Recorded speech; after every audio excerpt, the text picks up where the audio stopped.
യുപിയിൽ കാറിൽ കൂട്ടബലാത്സംഗം. കാൺപൂരിൽ ഓടുന്ന കാറിലാണ് 14 വയസ്സുകാരി ആക്രമിക്കപ്പെട്ടത്. എസ്ഐയും പ്രാദേശിക മാധ്യമ പ്രവർത്തകനും ചേർന്നാണ് കുട്ടിയെ ആക്രമിച്ചത്. സബ് ഇൻസ്പെക്ടർ അങ്കിത് മൗര്യ ഒളിവിൽ. കൂട്ടാളി ശിവ് യാദവ് അറസ്റ്റിലായി. സജു തുടരുന്നുണ്ട്. സജു, ഞെട്ടിപ്പിക്കുന്ന വാർത്തകളാണ് വരുന്നത്. എന്തൊക്കെ വിശദാംശങ്ങൾ ലഭ്യമാകുന്നു?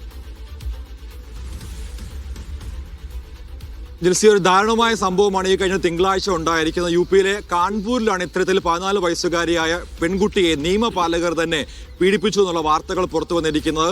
സബ് ഇൻസ്പെക്ടർ അടക്കമുള്ളവർ ഇപ്പോഴും ഒളിവിലാണ്. ഇവർക്ക് വേണ്ടിയുള്ള അന്വേഷണമാണ് ഇപ്പോൾ പുരോഗമിച്ചുകൊണ്ടിരിക്കുന്നത്. വലിയ തോതിൽ അതായത് നിയമപാലകർ തന്നെ, പ്രത്യേകിച്ച് നിയമം സംരക്ഷിക്കേണ്ടവർ തന്നെ ഇത്തരത്തിലുള്ള ഒരു ചെയ്തികളിലേക്ക് കടക്കുമ്പോൾ വലിയ തോതിൽ നമ്മുടെ ജനാധിപത്യം തന്നെ ചോദ്യം ചെയ്യപ്പെടുന്ന നിലയിലേക്ക് പോവുകയാണ്. യുപിയിലെ കാൺപൂരിൽ 14 വയസ്സുകാരിക്ക് നേരെയാണ് പോലീസിന്റെ നേതൃത്വത്തിലുള്ള സംഘം, രണ്ടംഗ സംഘത്തിന്റെ ഭാഗത്ത് ഇത്തരം ഒരു അതിക്രമം നേരിടേണ്ടി വന്നത്.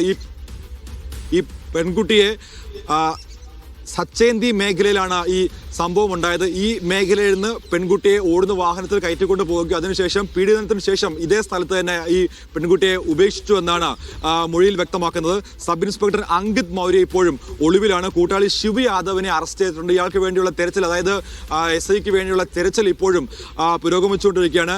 കേസെടുക്കാൻ വൈകിയതിൽ SHO വിക്രം സിംഗിനെ ഇപ്പോൾ സസ്പെൻഡ് ചെയ്തിട്ടുണ്ട്. കഴിഞ്ഞ തിങ്കളാഴ്ച ഉണ്ടായ സംഭവവുമായി ബന്ധപ്പെട്ട് കാൺപൂരിൽ വലിയ തോതിലുള്ള പ്രതിഷേധം ഉണ്ടായിട്ടുണ്ട്. പ്രത്യേകിച്ച് സാമൂഹ്യ മാധ്യമങ്ങളടക്കം വലിയ തോതിലുള്ള പ്രതിഷേധം ഉണ്ടായ സാഹചര്യത്തിൽ SIയെ ഉടൻ തന്നെ പിടികൂടുമെന്നാണ് UP പോലീസ് വ്യക്തമാക്കുന്നത്. ജിൽസി, ശരി, സജു തോമസ് ആണ് വിവരങ്ങൾ നൽകിയത്.